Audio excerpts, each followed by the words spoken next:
James, man, welcome to the show. It's an absolute pleasure to have you on board, brother. Thank you very much for coming on. Absolutely. Thanks for having me. It's wicked, Appreciate it. man. You have well, I was just saying before the show even started, you've done some incredible things, and as of late, it seems like nothing can stop you, which is like really fucking exciting for me. Like it just seems like you're creeping from PB to PB at the moment and going from strength to strength. But before we get into all that juicy stuff, I want to take it way back because I think it's really interesting for people like yourself who have done incredible things and gone on this incredible journey. There is this like crazy learning curve and path from where you started to where you are now, and I want to take it way back to obviously like to post accident. You've got like a decent amount of time, but before you actually start getting into the gym, during this time, did you experiment with anything else before you came around to the gym? And if so, how was that like? Almost like journey of rediscovery to an extent, because I think like you'll be able to speak on it a little bit better than I can. But obviously, everything changes overnight. Do you know what I mean? So like, how did that go? So I've been a presence on social media for a little while now, and luckily I've had the opportunity to impact some other people that have, um, you know, any kind of disability. They want to try to be an adaptive athlete, whatever. And the first thing that I tell them is that the hardest thing to do when you're starting off is to not compare yourself to where you were.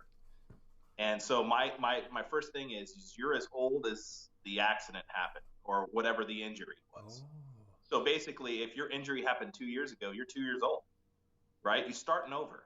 It's the beginning of time, right? So for me, I'm only 14 at this point, and in that period of time, I've tried a bunch of different stuff. I've gone from different strength sports to different strength sports. I even tried to do some of the stuff that I did prior to being injured, and I found myself in that situation where in the first couple years I was going back to doing Muay Thai and trying to do jiu-jitsu and stuff, and I was comparing myself to where I was, and it wasn't very healthy mentally to try to get back into the swing of things.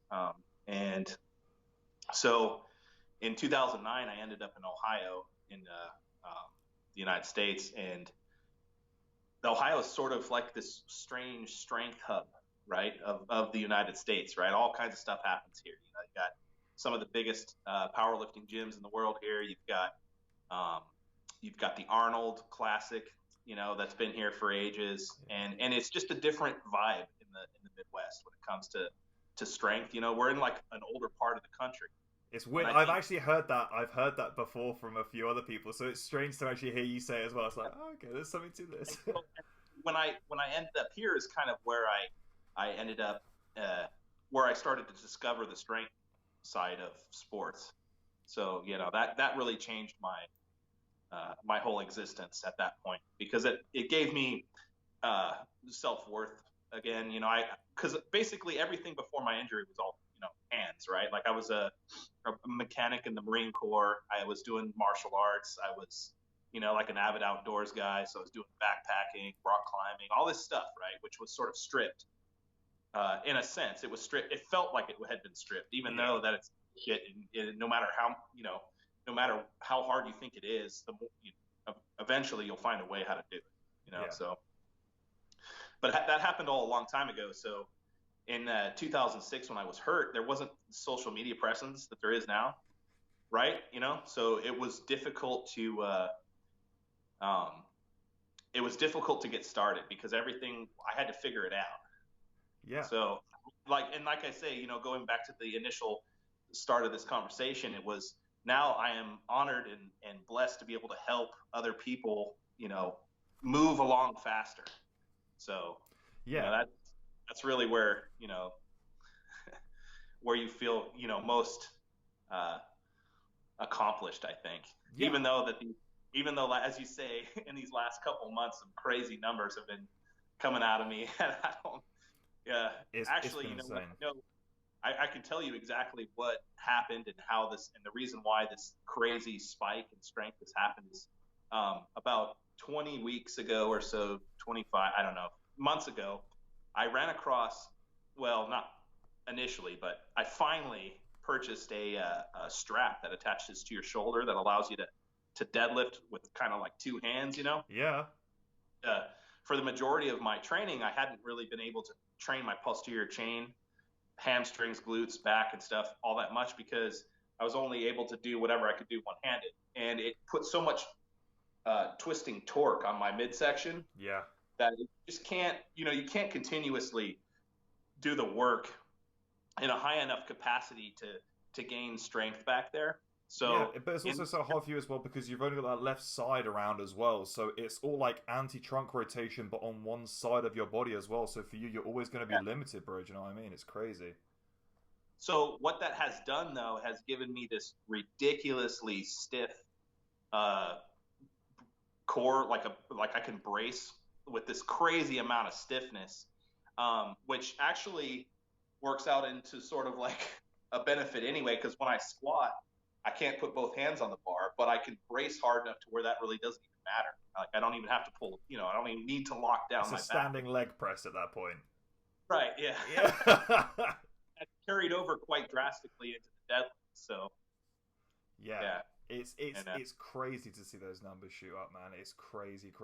It's really exciting though. Like it's a case now where I think even in this day and age, like still finding those little hacks almost where it's like, oh, okay, if I just change this and give myself like this full range of motion by, using this implement, then, oh, hey, all of this stuff gets lit up that I just didn't have a chance to light up before. And it's like, dude, how many other things can we do this with to see what like true potential there is in there? Because I don't want to jinx anything, man, but it's like the numbers seem to consistently be moving up, and like I would say you don't look like you're trying, but I think you could be trying a little bit harder with some of those pulls, man. There's definitely more in the tank.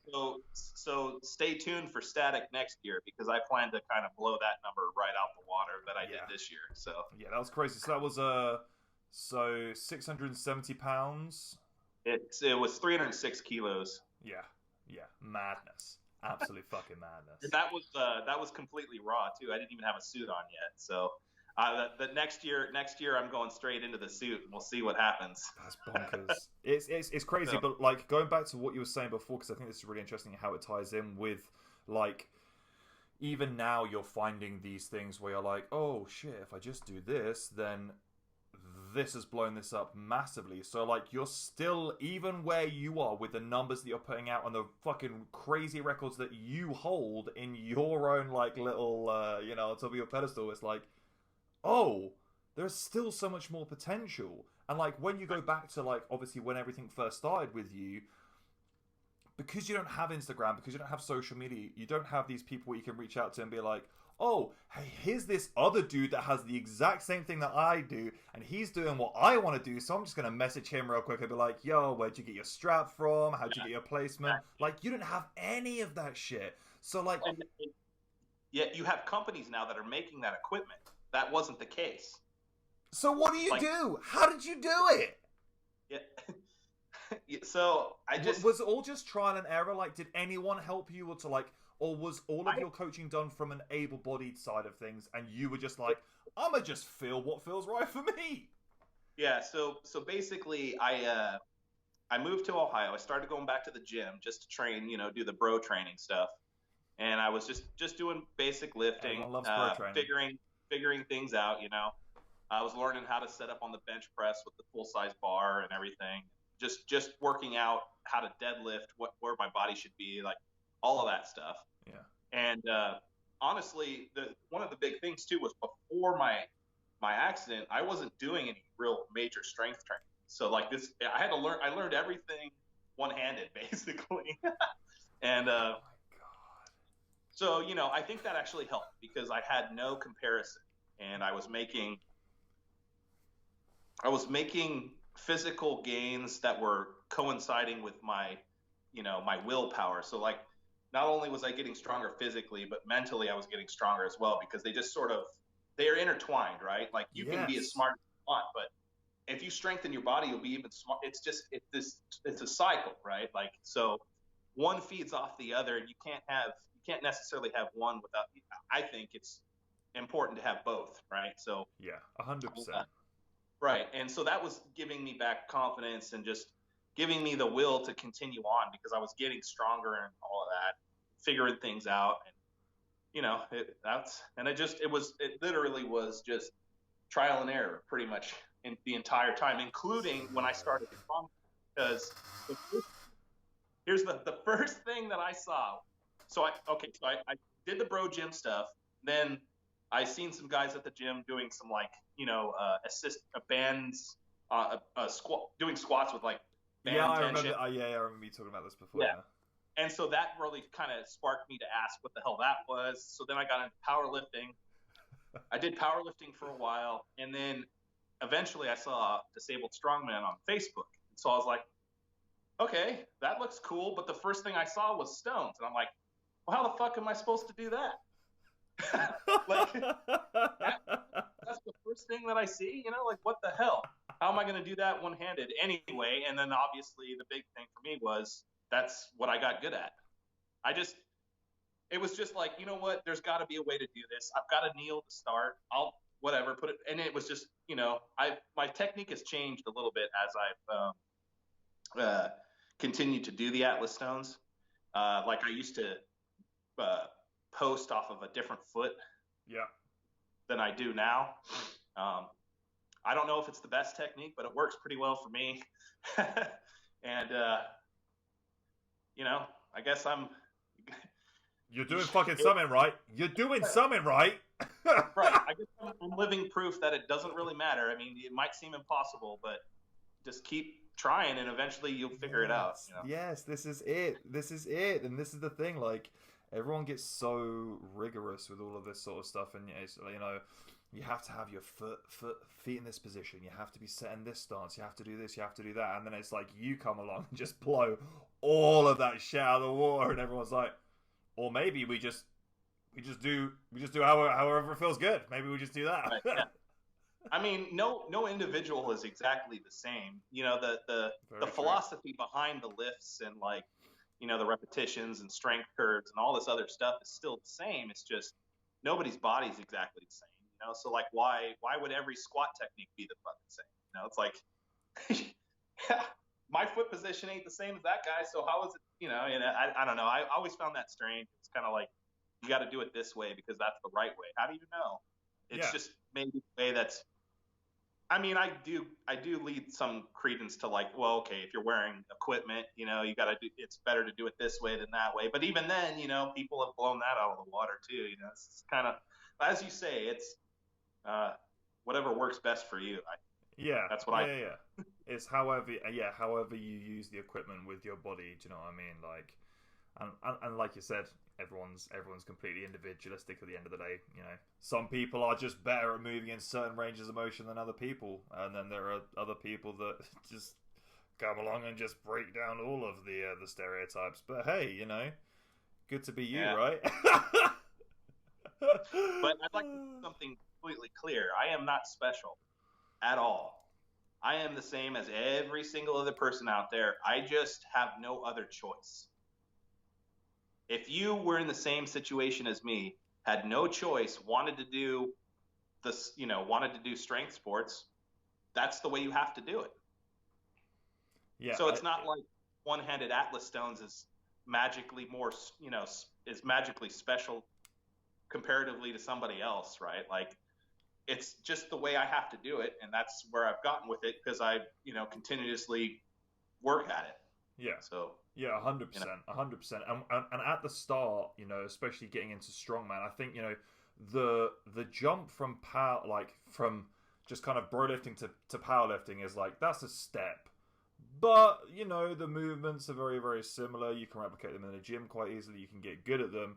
And then you come across to strongman and Highland Games shit. And it's every fucking implement under the sun that is the most awkward size, object, diameter, grip that you could possibly find. Like, when you first start off, how much actual event-based work were you doing and could you get your hands on, and especially from the adaptive side of things, and how much of it were you doing kind of more just general strengthening your body like you're talking about doing now, maybe building up a little bit more of the posterior chain or your hammies or whatever it is that you were working on when you first kind of got going? So I've always kind of thought that it's better to be ready for anything, right? Because you might know what the events are for the competition that you're going into, and might just train those events. But what if the implements aren't delivered and they have to come up with something else? Does that throw a wrench into your whole system now, and you're going to fail your performance because, oh, well, I didn't train for that. So then you got all these little voices in your head telling you that you're going to get your ass kicked because you didn't do that, Yeah, and that happens very often, ladies and gents. Let's just put out there, if anyone is listening to this and that has competed in 1 or 2 strongman, strongwoman events, you will know events get changed last minute all the fucking time. All the time. And so I love that you brought this up. Even the freaking adaptive community, which is even more crazy. That is insane, because you guys have to plan everything a lot more in advance than everyone else does because of the athletes and stuff turning up, right? A lot of special needs for the equipment, right? Like seated deadlift has to have certain equipment, the seated athletes specifically have to have a lot of specific equipment, to do certain things, because the different events, the events are quite a bit different, most of them, and they do a good job of really trying to make everything kind of work for both classes, really, standing and seated. There's more classes than that, but those are the general two, right? You're in either a seated class of some kind or a standing class of some kind. And so, I give promoters credit because it's not easy to set up, and they do real well at trying to keep the events sort of intertwined with each other, so it's pretty cool. Training wise though, I will, depending on the event, I will definitely train for the event. Don't get me wrong. I'm not insane and don't do the event. You're like, fuck the system. That's not what I'm saying. What I'm saying is that I will do those events, but I will also do all the rest of the events that maybe not necessarily are in there, and in some sort of capacity as well. Yeah. So, I always do some kind of a squat, always do some kind of a deadlift. I do a carry of some sort, do a static hold of some kind, do pulling, tire flipping, all of that stuff, in general will make you strong at most of the events, so as long as you're training in some kind of good rotation there, like with all of that stuff, like you're going to be fine in anything you do. Yeah, and listen, are you doing all of your own programming? Is anyone doing your programming for you? How do you work around that? Right.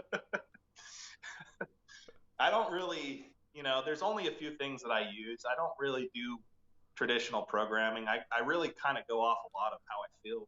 Yeah, dude, I love this shit. I love this. When someone comes along, they just break it down. Okay, so like you just cover certain lifts in a week, and then everything outside of that is like, or it is just literally like, hey, I just feel like squatting today. We're gonna squat. Like, well, I do have a schedule, right? I do like an upper day, a lower day, and then I've got an event day, and then I do rehab, cardio shit on the other days, and I do pay attention a lot to how hard I go on certain days. It's going to affect the next type of training and stuff like that. I just don't I've never had anything written down really that I follow that's not something that isn't general. So basically, like, I use it, there's my buddy and I and his training partner one time came up with like this kind of deadlifting percentage 6-week cycle that we'll do to kind of peak into an event.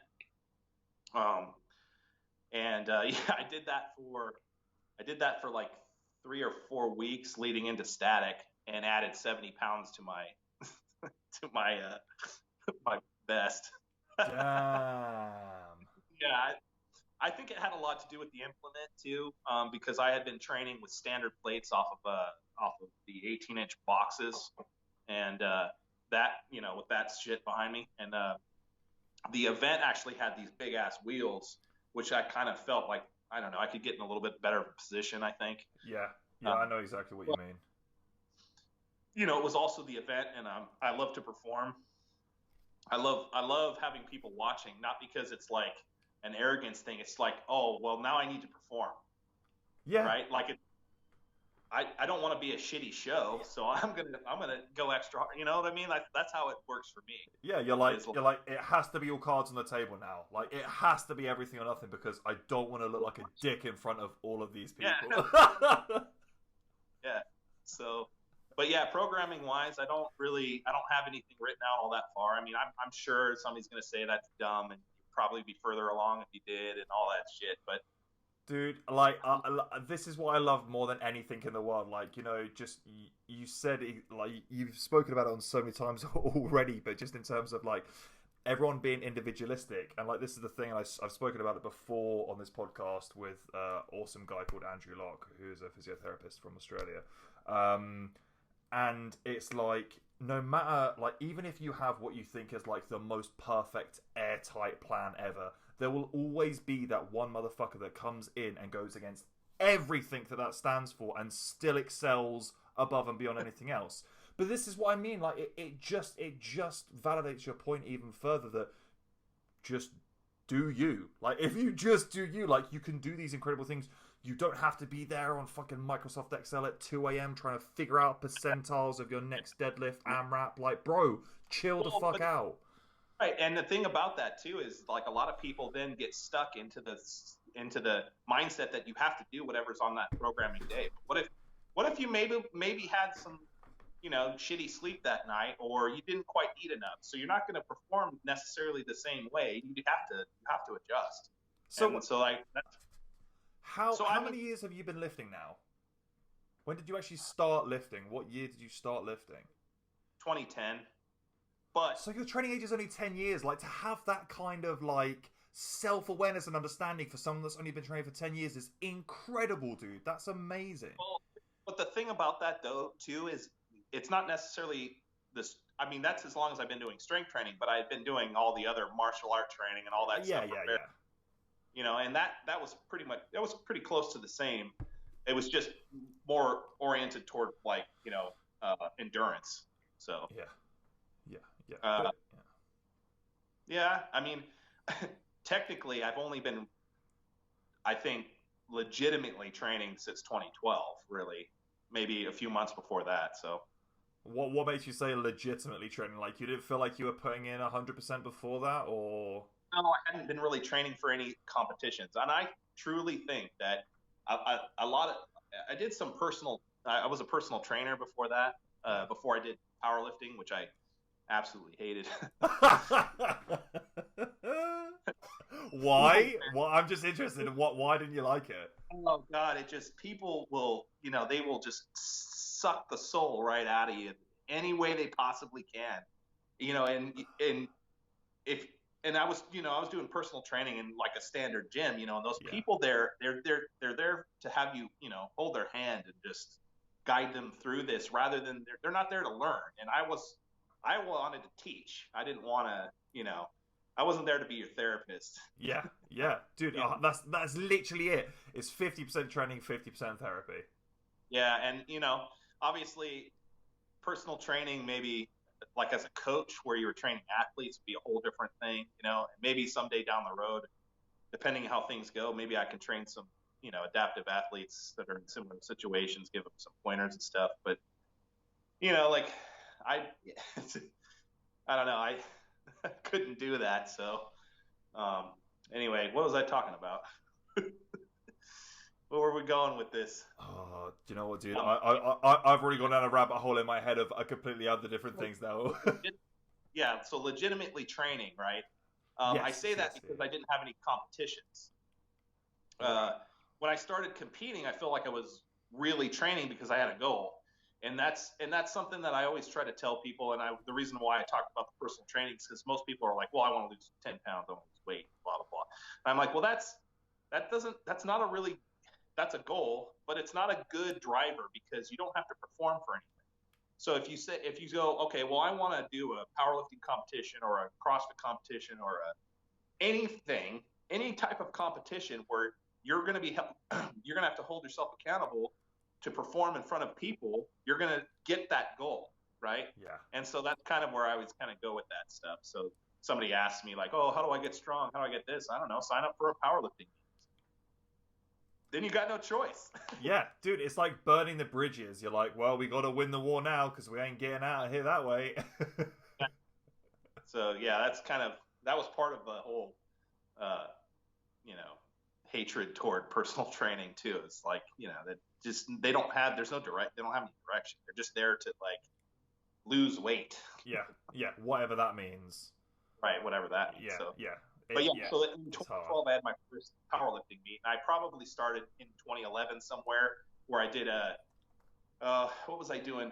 12-week workups to powerlifting meets.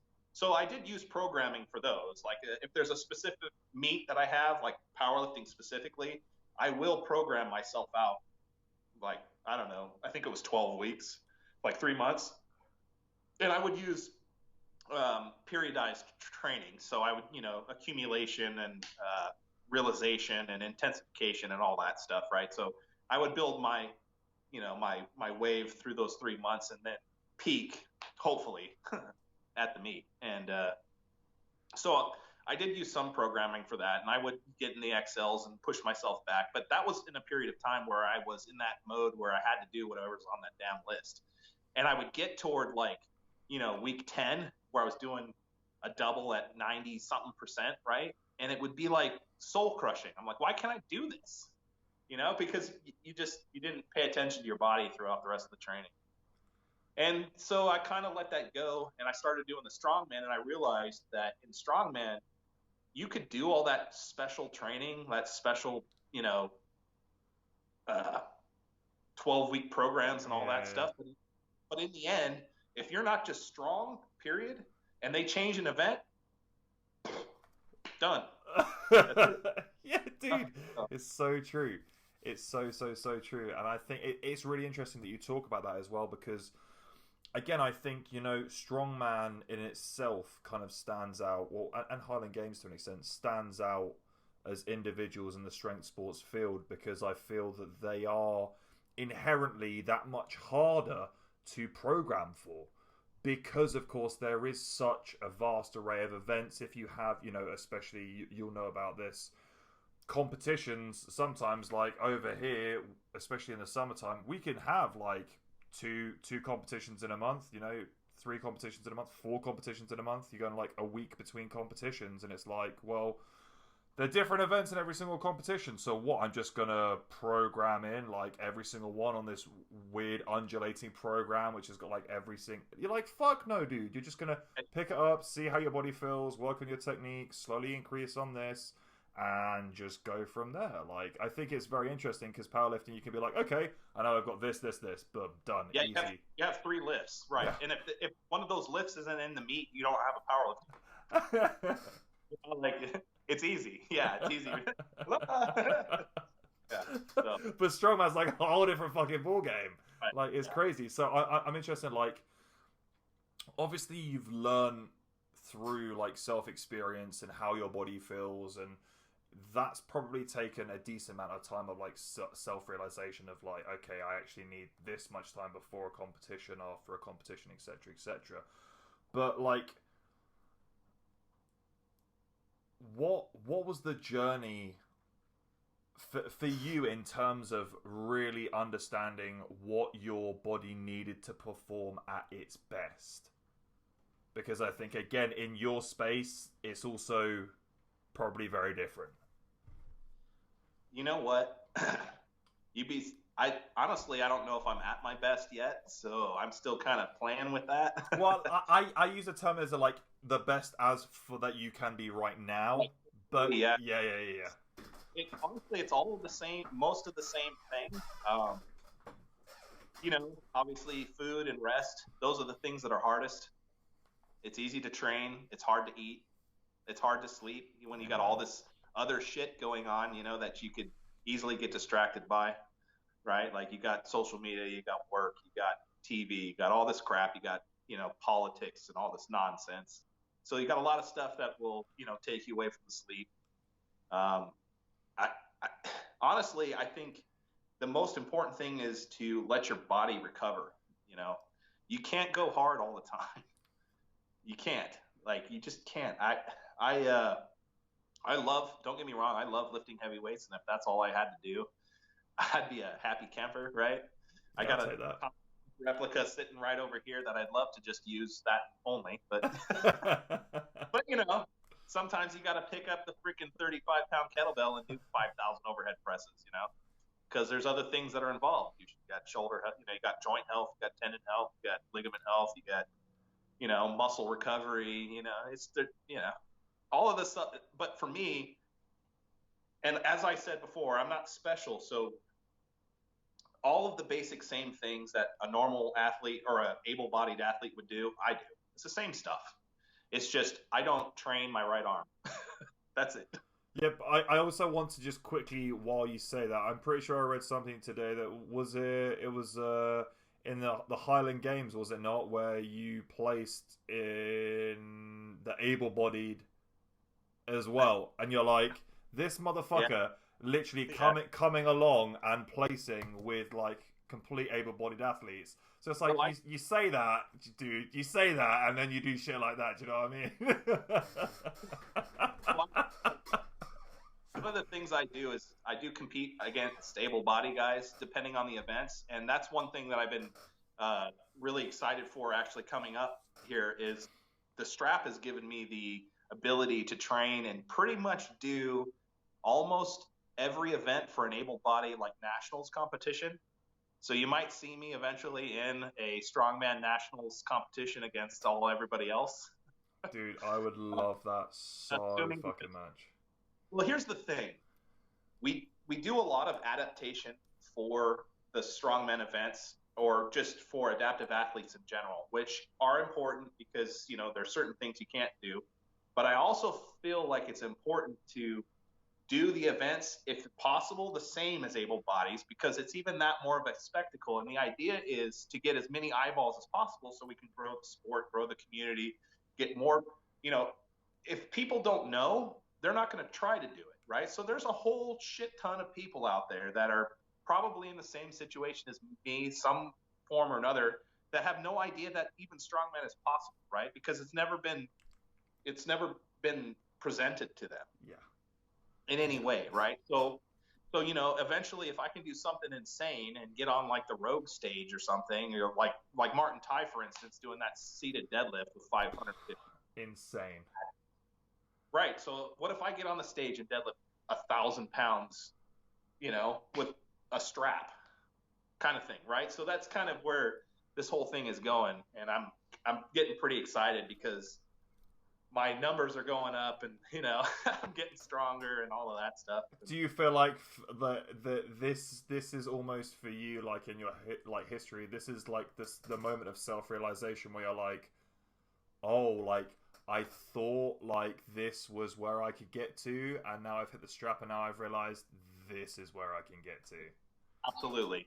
I was in a holding pattern for quite a while because I did, like I said, the deadlift strap I can't say it enough. That has really changed everything for me. And I was in a holding pattern for a little while where it was real hard to accept praise because I didn't feel like I was really strong comparatively to an able-bodied athlete of the same size. Like I'm not doing the same things, even though, yeah, I get it. They're more difficult and there's stuff like that. But I feel like I had the potential to do or get close to what, the top echelon able-bodied guys are doing within reason, obviously, for certain events and stuff. But, why can't I do half the weight on an Atlas stone that a two-armed guy can do, right?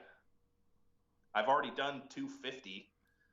I don't see why 300 pounds is going to be that, far out. I mean, and that's half of what Stolman did, right? He did 602 pounds or whatever, right? Why not? So I love that.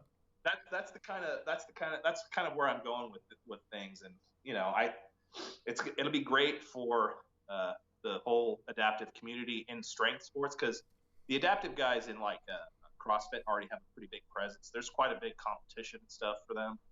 They do the Invictus Games, and that's pretty huge. There's a lot more guys doing that stuff and gals doing the CrossFit stuff, and I think it's just because I mean, the strength community in general is smaller, and there's not that, I get that, but there's no reason why there can't be, a televised adaptive competition at some point with some, crazy bastards lifting some madness weights with straps and Yeah, whatever. but like again, I think we're going that way. You know, I had Martin Ty was on the show. He was actually not too long ago, and kind of talking about growing, obviously growing the sport in general, and that's something that I think you can really tell, especially from the disabled strongman side of things, is that there is such an inherent passion to just try and expand the sport and grow the sport above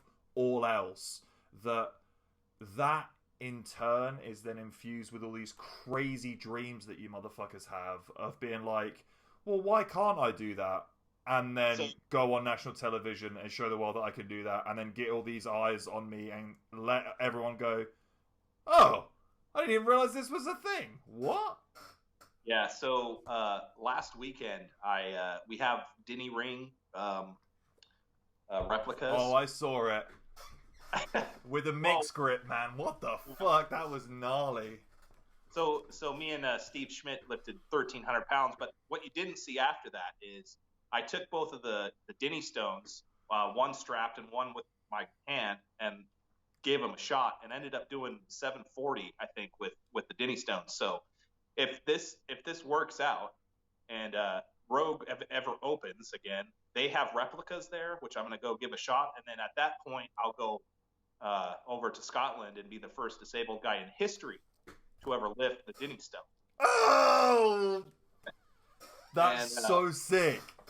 So that's so sick. That's kind of the stuff that I'm like, listen, you just because we have a disability or something doesn't mean you can't go try the crazy strength challenges like that, and like the Husafell. That'll be another one that I'm going to try. I've got a strap. Yeah. Dude, I saw that. That looks so crazy. So in terms of, like, I think this is the other thing that really interests me is that obviously you've got all these different manufacturers. Especially now, you've got some different manufacturers that are bringing out different bits of kit. One, how is like the adjustment period to like getting used to like a different form of adaptive lifting, whether that be the strap? Two, how much of it is actually how well it's manufactured and designed? And three, how much do you think it actually kind of can give you if done well? Obviously, if anything's personalized, it's going to work drastically better, right? And funny story is, so the company that makes the lifting strap that I use is called Equip Products. They make a lot of other things for adaptive athletes, specifically in the CrossFit world. They make like a pad, for seated guys so they can do clean and presses, put the bar on their legs. They make a hook for the rower for one-handed athletes, so it hooks the handle and then you pull that. They make a one-handed jump rope. They make the deadlift strap, and I'm not sure what else. But so I get on there and I get a hold of them. I'm like, hey, I need the biggest strap that you have, probably. So I get the extra large, right? And they send it to me. I start using it. I had to have an extension because I still have like a 50-inch chest, so they couldn't, they didn't fit. So I use an extension. I start working with it. This was the first iteration, like very beginning of the strap. Yeah. I start working with it. I start to test things like the frame carries and the farmer carries and the standard deadlift and all of that stuff, right? So I realized that I can do all these lifts now, and I can do all the moving events as well with the strap, because for whatever reason, I can still balance it with it, and I can even do the farmer carries, two farmer carries now with that just dangling over there. I don't know, but it works. So I start doing all that. The frame weight starts coming up into like the 700-pound range, and I'm doing picks with it, figuring it out, and I start to tear the harness. The strap was it had single stitching on it. Oh shit! And the new one that I have, obviously you can see, is pretty beefy and has double stitching on it. Hey. So what I did was I reached out to Equip Products. I was like, hey, I'm doing this with this, and the response was, holy shit, we never expected anybody to go over 500 pounds with this thing, right? So they built one specifically for me so that I could continue on. And you know what? I mean, it's been the biggest. I can't. No matter what, if anybody asks me, like I get messages online a lot about the strap. I mean, I'm straight to them. They they changed quite a bit for me with that, and then doing the custom build for the larger sized one really made a difference. And so yeah, now it well, we're still testing it to see if I can break it or not. That's ultimately the test, isn't it? Is that it's not about how much weight you can lift, it's just you testing what the weight tensile strength is of all of these products. Yep. And they made it out of like seatbelt material, so the strap itself is pretty much unbreakable. It's really the attachment strap that they use. So yeah. It was just kind of funny to get the reaction of like, well, we never expected anybody to do that stuff. I'm like, yes, yeah, that's what I was looking for. Yeah, and tick the box. Yeah. Yeah, so time to go and surprise someone else for the day. Back to the equipment thing, yeah, the more personalized it is, because now it fits around my chest and everything. It's just easier to put on. It stays snug on my shoulder better because it's fatter straps and all that stuff works way better. So yeah, as equipment evolves, all of the athletes will evolve for sure. Yeah, and I think that's the exciting thing as well, isn't it? Like, especially as you guys put more and more drive and passion in towards this and get more eyes on board, it's like the whole industry, is just gonna continue to grow and grow and grow, and that's gonna hopefully bring in more sponsorship. It's gonna bring in more manufacturers. It's gonna bring in so much more, which is just.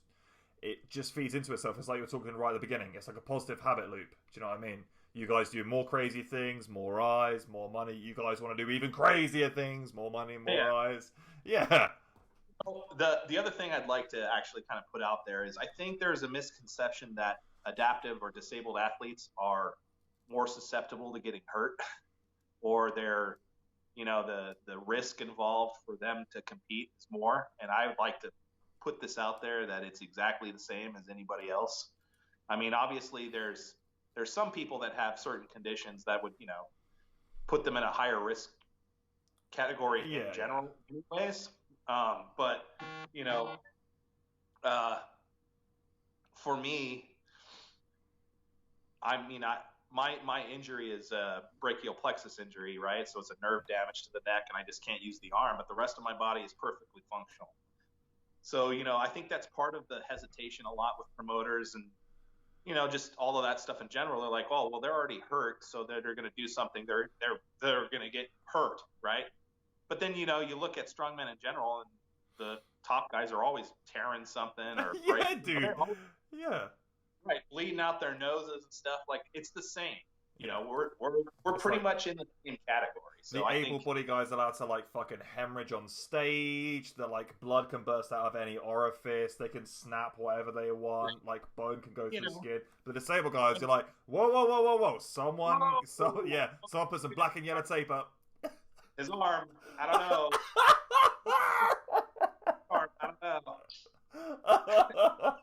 Well, I mean, I get that there's liability out there and all that shit, but I don't give a shit. Any promoter out there, I will sign a freaking waiver, put me on stage, whatever. I'll do all the lifts. I mean, but also, do you not think from the very small amount of disabled athletes that I've spoken to, you guys seem like the keen ones to do all of that crazy stuff, like because you have that mindset, you have that relentless nature, like you've had to go through that shit and you're like, okay, cool, whatever, I'm over it, let's just try and do something crazy. Well, the big thing is what we know that able-bodied people don't know, that you're not guaranteed tomorrow. Facts. I mean, a lot of people know that. I get that, but we really know that you're not guaranteed tomorrow. Yeah, it changes things. You could wake up one day and not be able to use an arm. So what are you gonna do then? What is that Mark Bellism where he says, you might as well live like a savage while you can, because everybody's headed toward a wheelchair. Might as well. Don't wait. Get after it.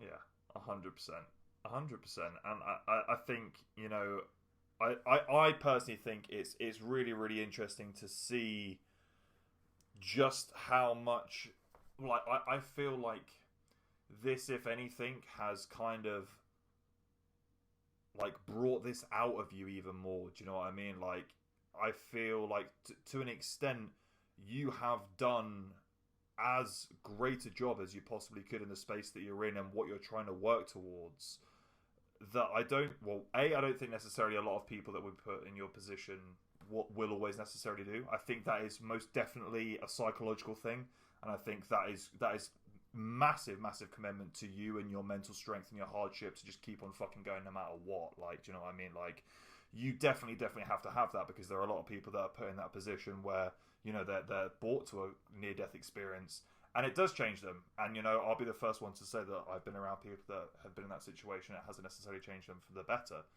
because psychologically it can get the better of you. But it seems like you have used this as your superpower, and I've heard you use that before, and I find that so fucking interesting that you are like, yeah, like, this is the thing that gives me the power that allows me to do shit that even able-bodied athletes can't do.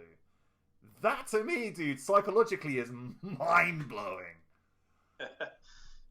Yeah, I mean, I do, you know,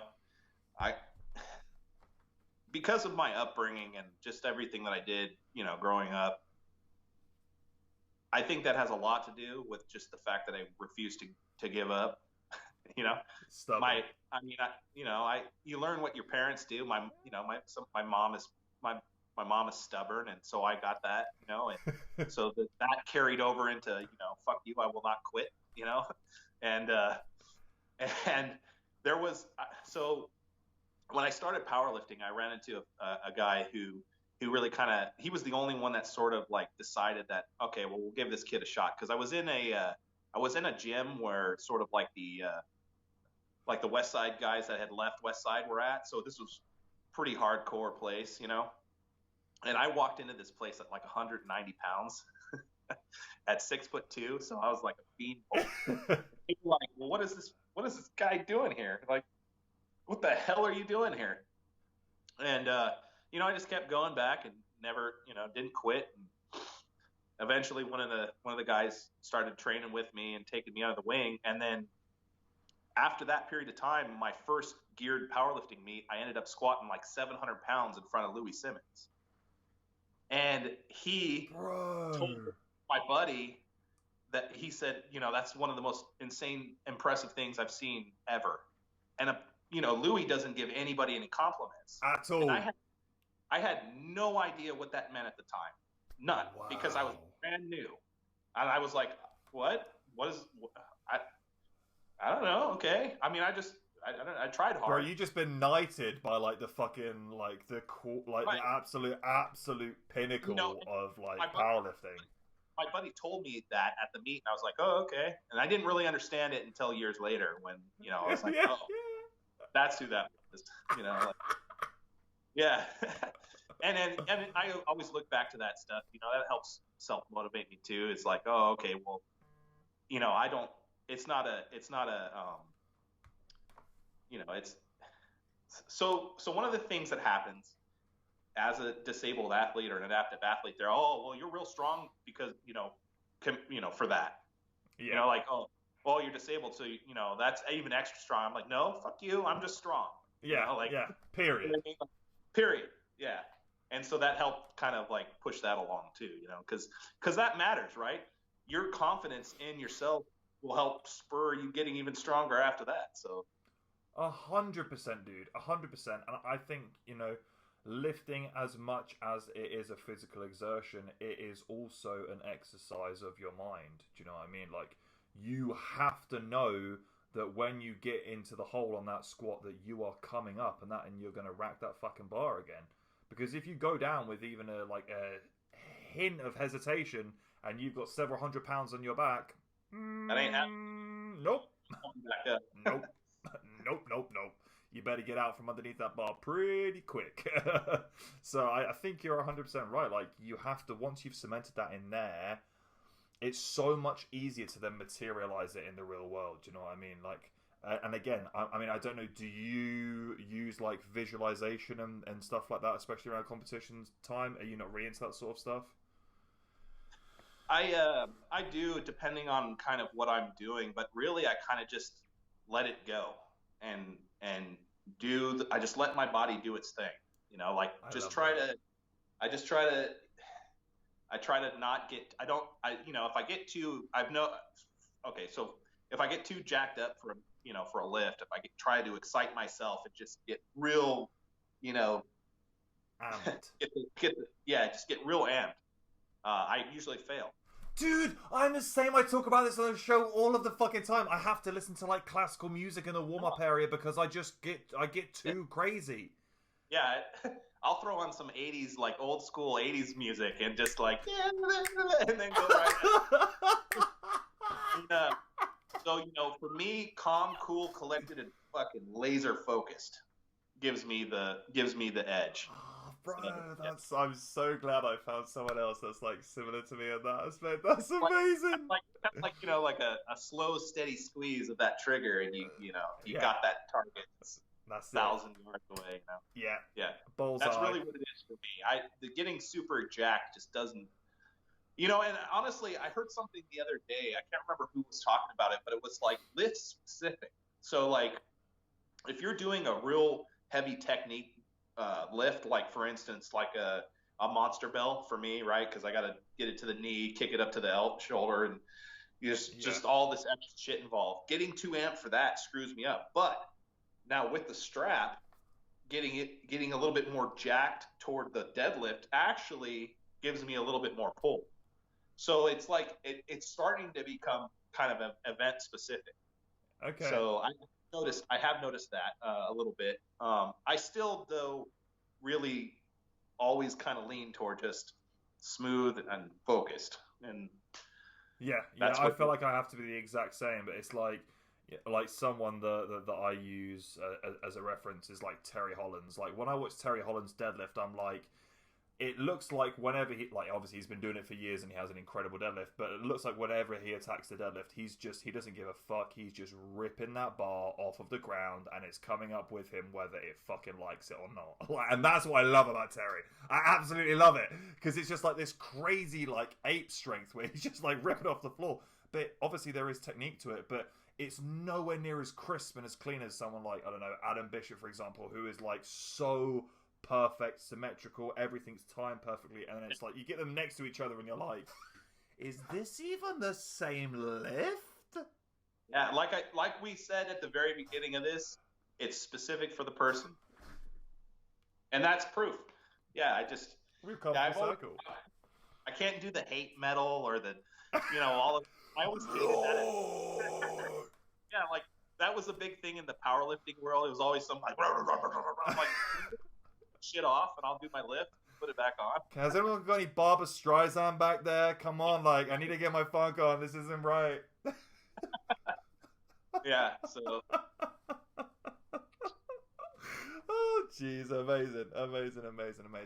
Now, I love to wrap up the podcast in the same way with everyone, and I think it's very, very interesting, especially from where you've come from, the journey that you've been on. But I want you to imagine for a moment that you are stepping into a time machine and you are going back in time, and you step out and you're greeted with your younger self, 10, 11, 12, 13 years of age, very formative age of your life.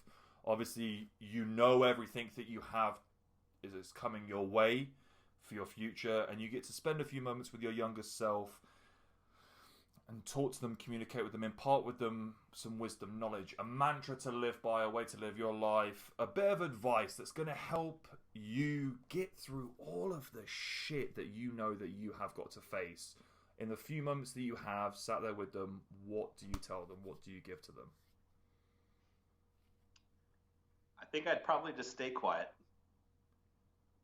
The big thing for me is I don't think I'd be in the situation I'm in or the position I'm in or just anything where I'm at if I hadn't gone through all the trials. I wouldn't be me now. I don't know what I would be then. You know what I'm saying? Like I don't go back. I only go forward. So, yeah, I don't think that's a real tough question for me because I really don't know if I would say anything because I wouldn't want to ruin where I am now. Yeah. Never know what you would say. Like what maybe that would change things. I don't know. Yeah, that's a tough one. I say that too because it's like that would be like me saying, okay, well, what if I went back and said, okay, don't get on the motorcycle that day? Then I wouldn't be me. Yeah. Yeah, So I think that's very, very interesting. I think it's very interesting the response that you gave there because I think that you're 100% right in what you've said, where it's like if you didn't go through all of that stuff, you wouldn't be who you are today. I completely agree with that. Trauma 100% builds our character, and that road from trauma to, whatever our form of normality is also builds character in a tremendous way as well, and it shapes you as a human being and an individual. And I think one thing that you can see that has come out of all of this is that you really, really, really, really love to bring the awareness of that, like, just because you have this thing or this thing happen to you or you can't quite work your body in the way that you used to, like, it doesn't fucking matter because you have, like, the now, you have here, you have the moment, you have the time to express yourself, whether it's on the stage or on the podium or in the gym or, with your loved ones. Like, I think that is the most important thing, and I love, love, love that you preach that, because I think especially now, at this day and age, in 2020, where we are, we need to fucking hear that shit more than ever, man. And I am so, so thankful that we have people like you, especially on social media, that are actually promoting what we should be talking about and the vision for the future and how we can all grow together as human beings, because at the end of the day, that's what we should do. Do you know what I mean? yep, yeah, definitely move forward, not backwards. I love that. James, thank you so much for coming on the show, man. It's been an absolute pleasure having you on board, dude. I'm sure we will get you on again at some point, because there's plenty of things to talk about, and I know for a fact there are going to be some absolutely disgusting records broken in the next 365 days, and I, for one, am fucking excited. Hell yeah, right on. Yeah, I'm ready to go. Let's get it going.